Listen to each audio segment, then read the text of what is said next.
In February 2024, 6 people sued Match Group, the company behind Tinder, Hinge, and half the ways people fall in love now.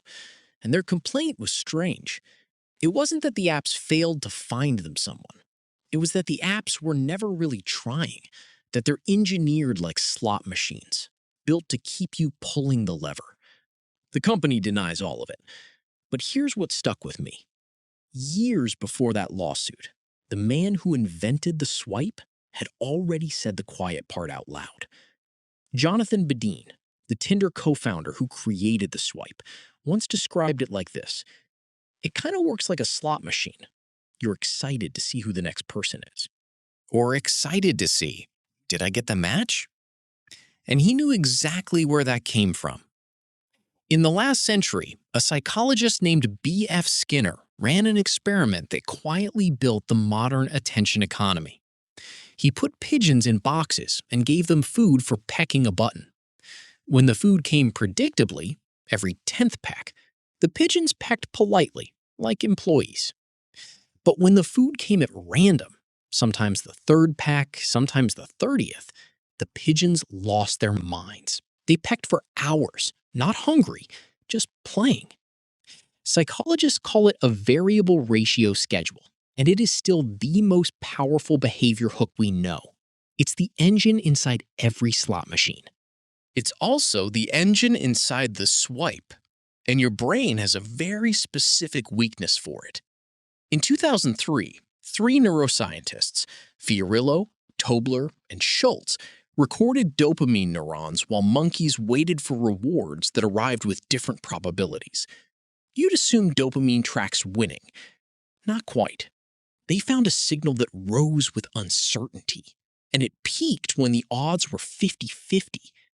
Sit with that. The biggest chemical surge isn't when you get the thing. It's not when the thing is guaranteed, and it's not when it's hopeless.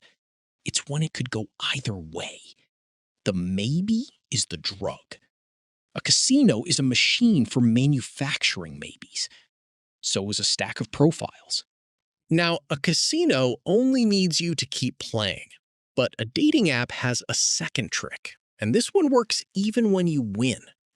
In 2017, 2 researchers, Jonna D'Angelo and Catalina Toma, gave people profiles of potential partners to choose from.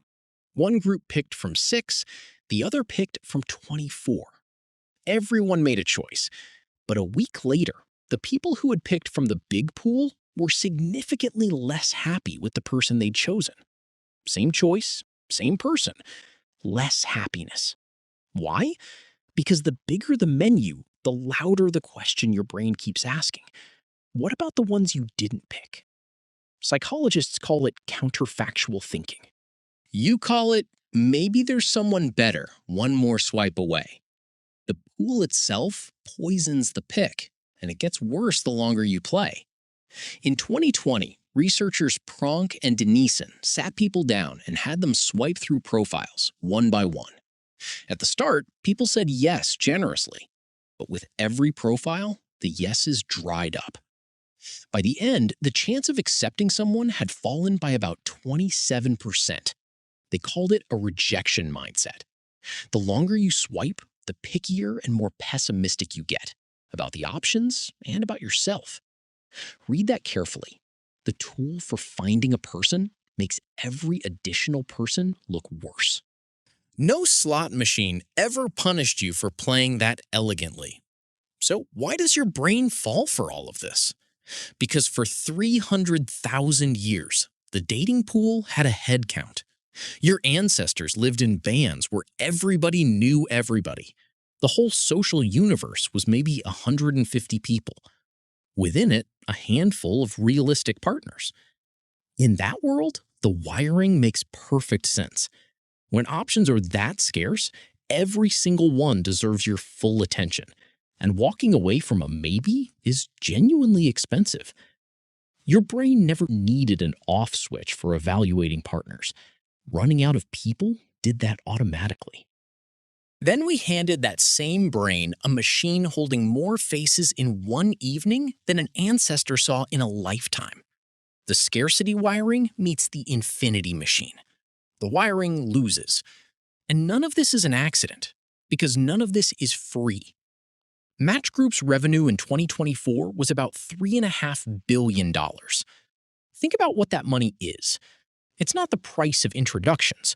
Most of it is subscriptions and boosts, paying to be seen, paying to skip the line, paying to undo a swipe. Notice the shape of that business. The app manufactures a frustration, then sells you relief from it. That's not a matchmaker's business model.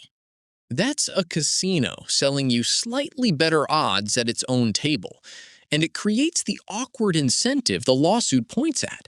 The moment you actually find someone, you stop paying. The house doesn't hate you winning, it just can't afford it often. Now for the honest part. The machine also works. In 2019, a Stanford sociologist named Michael Rosenfeld showed that meeting online had become the #1 way American couples meet, about 39% of them, more than through friends, family, work, or anywhere else. The casino is also, somehow, the town square now. So delete the apps is lazy advice, and I won't give it. What you actually need is what every sharp gambler has and every pigeon lacks: knowing exactly which game you're in and playing it on your terms. 3 moves straight from the research. First, shrink the pool on purpose. In the choice studies, satisfaction came from small menus, and the rejection data found people's yeses collapsing after roughly a dozen profiles. So decide from a dozen, not 1,000. Give a real maybe a real chance before the counterfactuals eat it. Second, set a budget before you play. Casinos convert money into chips so it stops feeling like money. Apps convert your evening into swipes so it stops feeling like time. Decide in advance, 10 minutes, 20 profiles, and stop when it's spent, exactly like a bankroll. Third, cash out fast.